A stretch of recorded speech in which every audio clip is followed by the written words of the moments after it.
绘画色彩逐渐没有了唐代绘画的色彩的那种华贵艳丽、浑厚张扬，这是唐代的绘画的特点。它更多的崇尚物体本身的自然色彩的表达。画家呢注重写生创作，传神达意的技术尤为成熟。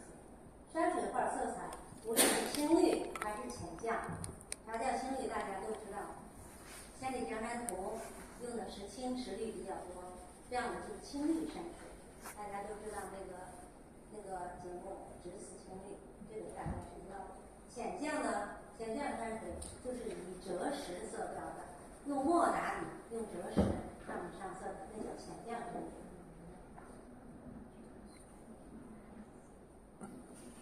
都是不管是这两种风格，它追求的都是自然的气味生动，平远的意味深长。它不像西画那种透视关系，它讲平远、高远这种，像你这样看图大家都知道的。还有平远、高远、深远。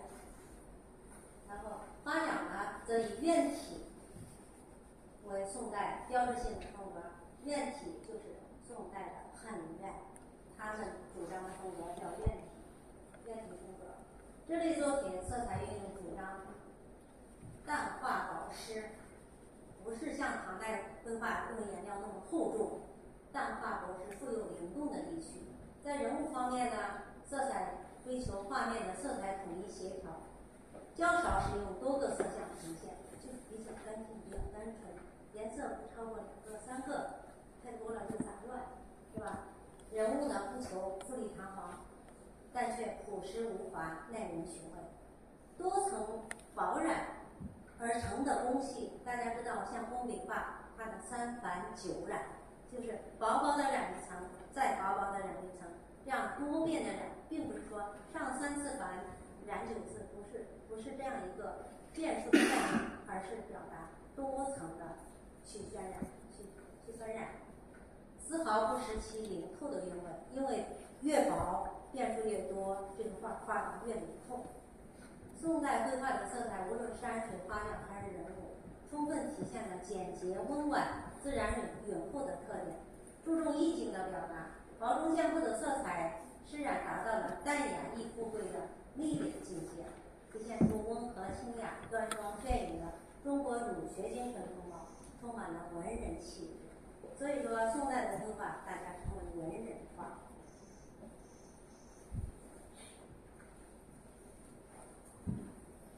我这里面举个例子，就是一些典型的宋代的绘画，这是绘画，不是刺绣啊。这都是宋人小品，后来都做了很多这样的刺绣。咱们就说《清明上河图》，刚才主持人已经讲了一些，我这里就不再多说了。《清明上河图》呢，我从80年参加工作，考到工艺美术研究所，从开始的画《清明上河图》到绣《清明上河图》，还有只是临摹这个《清明上河图》版本，我临摹了8、9、10遍，可以说是对里面的人物哪个墙头后面还躲着几个小人，我都心里都是知道的。所以说，对《清明上河图》的，由于临摹这么多遍，每次的临摹感受都不一样的。其实到最后，我很自豪，就是常常为我是开封人而自豪，因为《清明上河图》画的就是开封。我觉得我跟《清明上河图》，我们汴秀人跟《清明上河图》是有血缘关系的，是宋代艺术的必亲。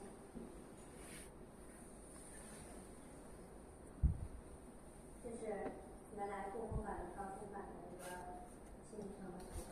后来我也临摹了一卷，临摹一卷以后，经由河南美术出版社出版，一印再印。后来我们工艺美术研究所的楼就是用这个印的《清明上河图》在旅游市场大量的销售。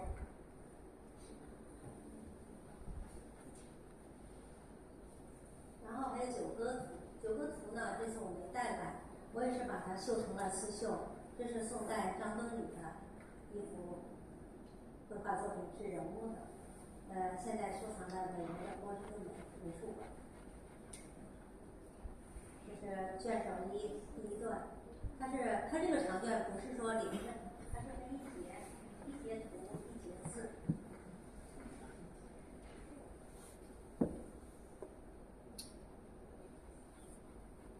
就是先让大家看一些宋代的绘画，这是那个9个图里面的，然后咱们再说说宋代绘画变绣在创作。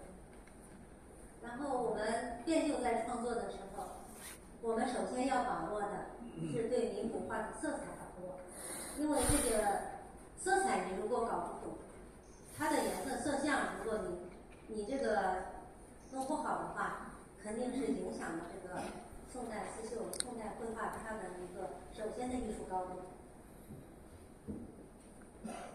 我们变绣经常我们跟我们变绣人分享，我们首先要明晰，变绣再创作是要还原它其原创时候的色彩呢，还是要融进经过时间打磨以后形成的色彩呢？这个是一个问题。有些变绣人他可能就，比如说我绣《清明上河图》，我就把它绣得旧旧的，因为那是融进了时间的色彩。但是呢，我是从6岁学绣，8岁学画的，我又临摹了那么多遍的《清明上河图》，我打开《清明上河图》看的时候，包括我在74年第一次见到《清明上河图》真迹的时候，我能从已经暗黄色的那种破旧的那种里面，我能分析出它这个衣服是怎么画出来的。比如它的白色的衣服，它是用淡赭石先打底的，然后再上白色的。然后它的青黑色的衣服是用墨先打底，然后上花青色的。我是知道它这个绘画流程，所以说，如果说还原它当初的色彩，那肯定做出来的就像我们现在新画出来的一样。那对《清明上河图》的变绣再现呢，我觉得还不够，没有它那个历史的沧桑感。所以说，适度的还原，适度的融进时间的打磨色彩，这个选择就刚才大家看到的，我就是融进了时间的色彩。这些我们变绣人经常也是在一起探讨的。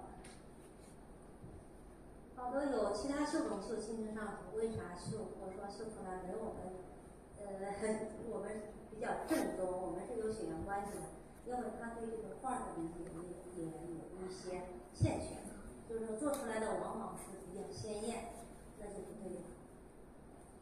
然后针法的选择，中国画的表现手法不同于西方绘画。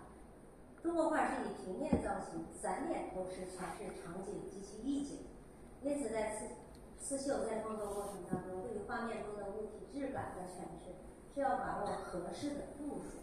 就刚才在外面说到那外面挂的那些作品，那个中彩画画出来的感觉，跟你用刺绣的针线语言表现的，你要适度的去还原它的质感，你不能完全照着绘画去做，太平面。但是要还原的过度了，这个作品就太匠气质。所以说我们要适度的还原，这个很重要。所以说适度的还原针法、绘画的特点，适度的是用针线的语言，这样的一个给它诠释出来一种更为妥帖的那种艺术呈现。这样需要呢，我们这些刺绣的人就要有较高的艺术修养，包括绘画。你哪怕不会画画，也要会看画、会懂画，这样才好。就说绘画的变绣再创作，要躲不开的是《清明上河图》的第1卷。在1958年到1959年这一年期间，变绣的老艺人创作了第1幅的《清明上河图》变绣作品。当时的58年，河南省的建设厅给开封派了一个任务，就说你变绣厂要做一个给国庆10周年献礼的一件作品。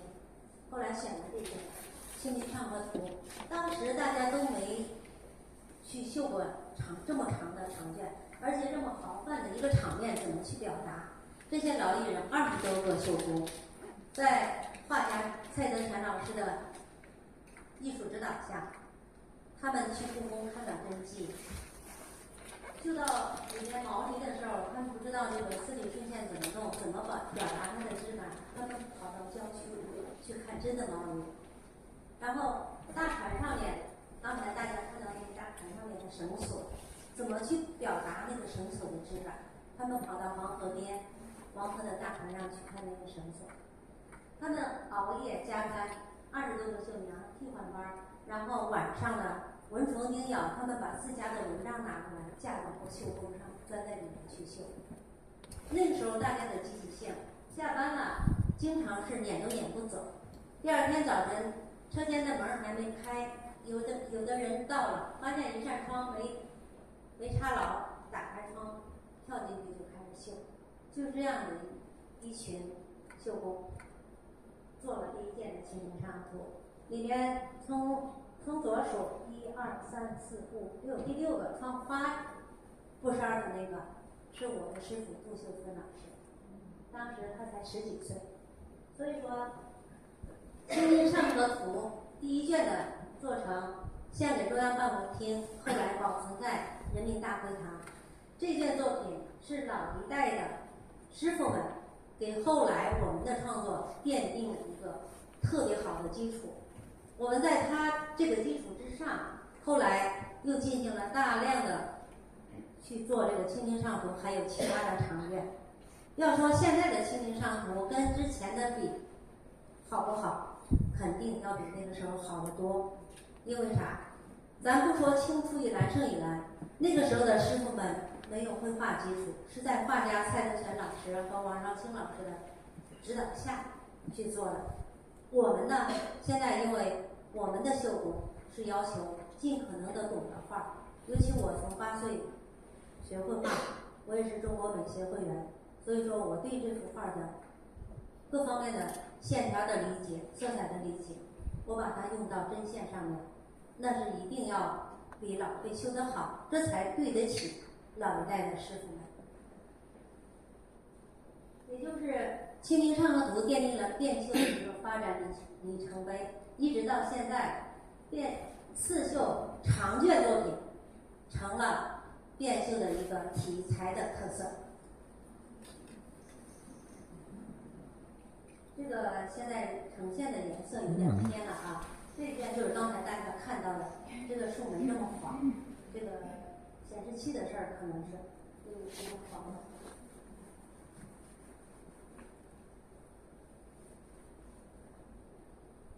这《清明上河图》里面，今天说那个精彩的地方，那些房屋、那些碗，我们用的是返乡绣，这些针法来自之前的这些老的蝴蝶呀，包括我们现在做的这些轮廓，都是用的同一个针法来做的，都叫返乡绣。这是用蒙针绣，这个山也是那个树的枝，下面先用蒙针，再用滚针。这就是当时咱们说那个丝缕丝线不知道，要看实物就知道。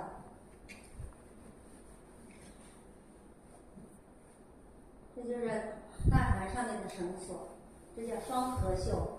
当时师傅们去揣摩它，直到我读完研究生以后，我大量研究明清时期的刺绣，才发现其实老早先人们就有人用了这种针法，叫双河绣。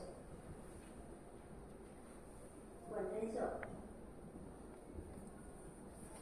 这是九河图的再创作。哎，下面这个有一个有一段视频。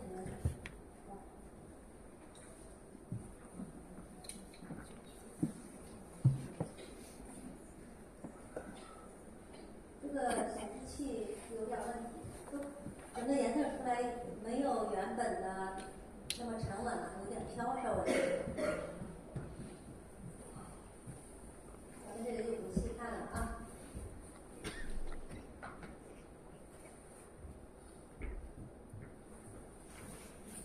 这是之后我研究的，在原来的针法的基础之上，我又研究了很多针法，这只是其中一部分。就是做了一些小的标本，然后在北京服装学院里他们去上课，还有我们开职中职业学院，还有很多学校的体验课的时候，我会拿出来给大家看，就是我们这是其中的一部分，现在已经研究了很多很多，希望通过这些针法的实物图谱，给后人留下一个可直接感受的实物的资料。就像我们学的时候，就没有现在那么好的条件，就尽可能的给大家多留点，给孩子们多留点实物的标本。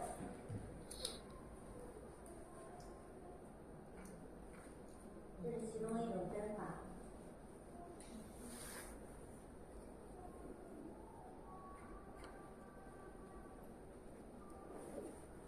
这就是各种针法。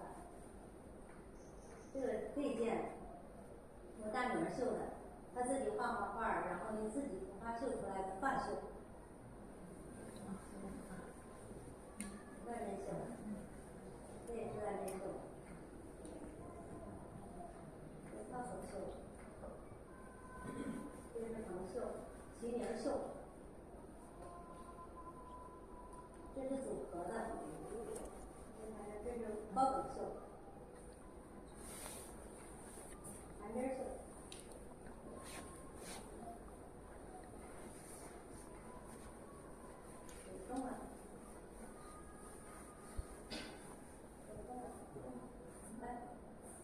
说这个，这叫龙抱柱，是我们82年开工，研究出来36种针法的时候，还没这种针法。这个针法是我在保利拍卖这个预展上面看到的一个老刺绣里面的针法，叫龙抱柱。当时故宫博物院的叶安民老师他还健在，那个时候我们就总是一起去看展。那个时候，这是自己在炒吗？这个？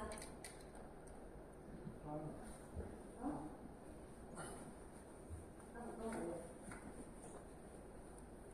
没事儿。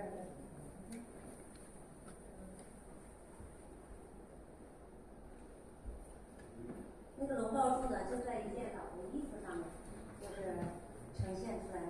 当时我说，哎，这个针法挺奇的。殷老师就说，这叫龙抱柱，因为他在故宫织绣组，他是研究这个的。当时我们去看这个拍卖预展，总是北京服装学院的王毅老师，还有艺术研究的王海霞老师，我们4个，有人在讲服装的知识，有人在讲少数民族的针法，有人在讲色彩图案的方面的知识，我就跟大家说针法。所以说我们去看展的时候，我们背后总是要跟着一大堆人，然后拍卖公司也挺欢迎我们去的。我把这个都做成标本了，又走不动了。这个是。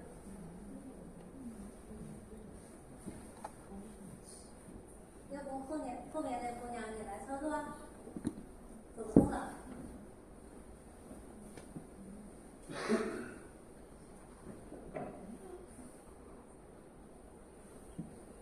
这是咱们大家都知道，文革期间大家背那个书包上面都有人文人民服务，这叫点绒绣。点绒绣，文人民服务啊，毛主席像啊，好多都是这种的。往下走吧，走不动。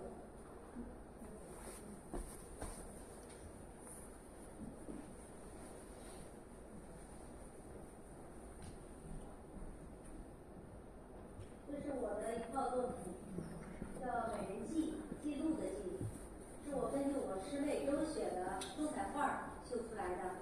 这套作品一共12件，获得了第13届中国民间艺术上花奖。上花奖的作品的分量，大家不知道，大家都知道电影电视的金鸡奖，对吧？这个跟那个是一个级别的奖项。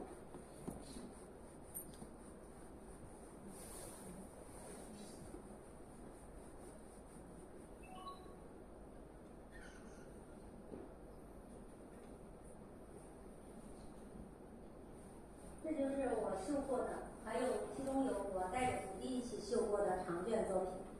其中倒数第2个87神仙卷原稿是线描稿，是大家都知道应该是唐代相传是武道子的作品，是徐悲鸿收藏了的。传说这是武道子为一幅壁画创作的草稿，但是呢，全国各处你找不到它有带颜色的，所以说我就想怎么用丝线把它复色，所以说就这个颜色都是我设计来绣上去的，然后叫富彩87世一千卷。这件作品被中国工艺美术馆收藏了。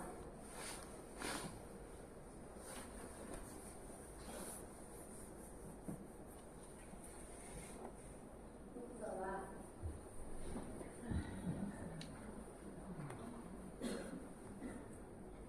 往下翻一下吧。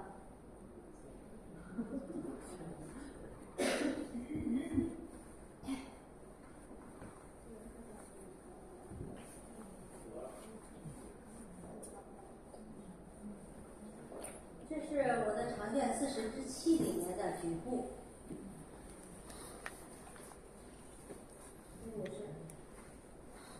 这个是在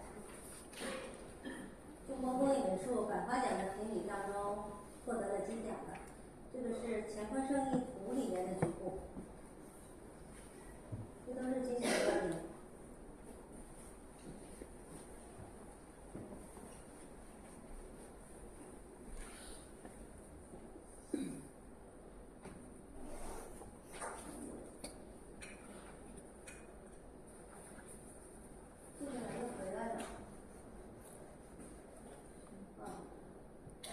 下面给大家分享一下我的绘画作品。我是2008年，其实是1998年，我报名参加蒋彩明老师的动彩画高讲班，那个时候在文化部他办的第1期，我打电话咨询，然后他就录取了我，因为他也是出生在开封的，他对开封有情怀。他说问了我的经历以后，他说你来吧，结果研究所不让我走，就没去成，一直等了10年。2008年我再去考，以第1名的成绩考到了蒋老师的班，去进修中彩画，也就是研究材料学，用动物颜料、宝石颜料、植物颜料、生物颜料来作画。这是在进修期间在课堂上画的，这都是在课堂上画的。这个颜色好像转换不是对，颜色没这么艳。这些都是多彩画。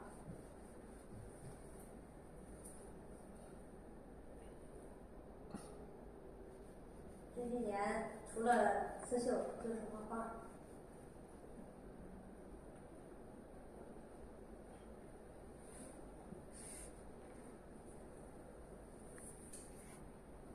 这是画绣结合的双面画加双面绣，蜜蜂是绣的，这个月亮花是画的。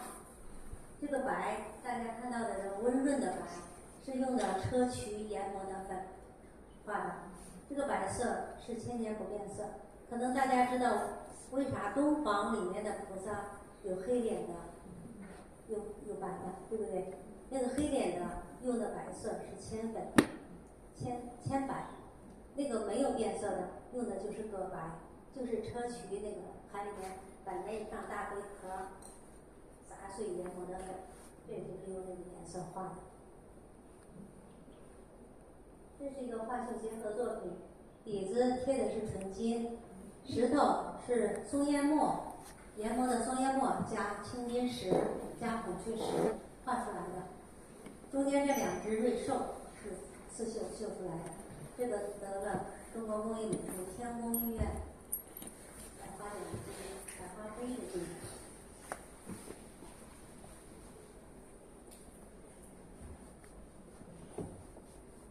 这都是我的绘画作品，这是画绣结合的，蜻蜓是绣的，荷花画的。就是说想跟大家分享感受，就是说传统的艺术，现在国家不是也很重视嘛？就是说传统艺术永远是开启未来时尚世界的，就是越是高科技越发达，咱们的传统艺术越时尚，这个是肯定的。手艺人只要认真履行各种修养，全方位的修养，不断学习进步，作品才能够展示不一样的精彩。就刚才说到，就是说自己的作品满意不满意？我到现在也不满意，我就一直在学习。这几年我又学了摄影，也在学书法，从小也在写诗填词，就是说各方面的修养，我觉得对我的刺绣都是很有益处的。我想说，就是年轻人呢，如果说及早的关注一门手艺，尤其那些甭铁饭碗的年轻人，要及早的学一门手艺，因为等将来你退休了，可能你会感觉到很大的落差。但是你有一门手艺就不一样了，你有手艺了，你可能退休对你来说也是事儿，下岗对你来说也是事儿，可能你就觉得，哎呀，我终于有自己的时间做我喜欢的这门手艺了，是吧？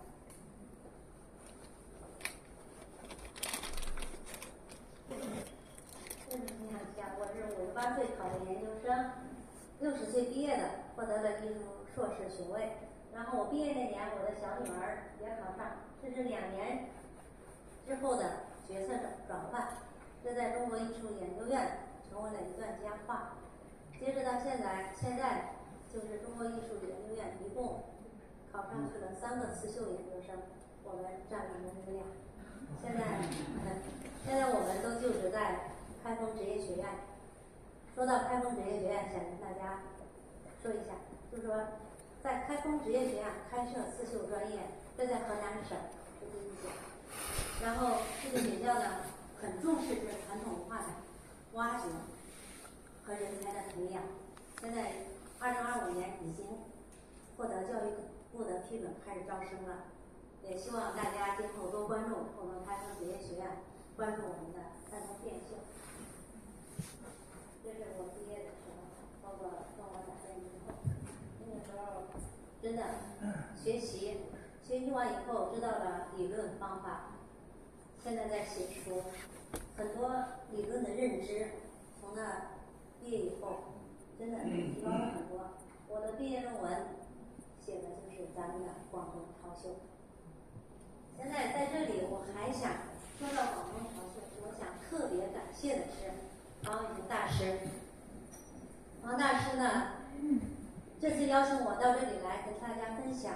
说实话，我是一个老宅女，是平时很少出门的，一心的钻在手艺里面不能自拔。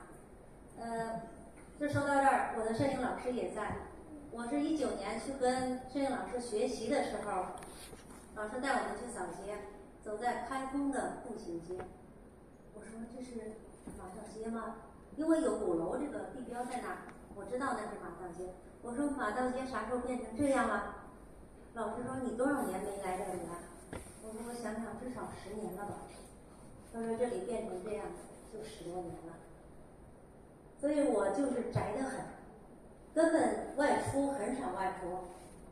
如果不是黄大师的盛情邀约，我真的很少出门。因为黄大师在我们这个领域真的是这个我们都很认可的。他为中国的刺绣事业、刺绣文化做了太多的贡献，我们真的是深深的感动。所以说，如果是别人叫我，我可能不会来，因为我不是喜欢就是跟大家说到的这种人。但是黄大师一句话，我客都没打来，是黄大师的人格魅力，也是黄大师为了咱们这个广东这一块的文化传播的这个贡献，真的是很感动。包括我们同行的很多人对黄大师的认可，只要他一句话，我们义不容辞。在此，我表示感谢黄大师。